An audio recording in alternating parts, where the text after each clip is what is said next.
مادر خوب از روی تو رنج عذاب کشیده است. برای تولدی تو خیلی رنج کشید، به مرگ دست به گریبان شده بود.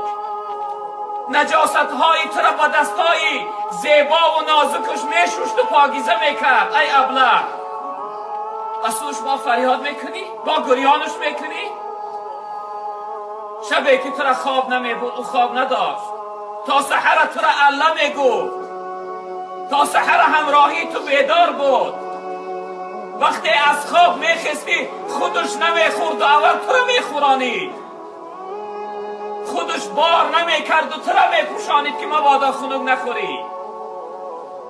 یه خوب بدان ای جوان، ای شخصیتی که به سوی مادر فریاد میکنی، ای شخصیتی که قدر مادر رو نمیدانی، حق مادر رو ادا نمیکنی.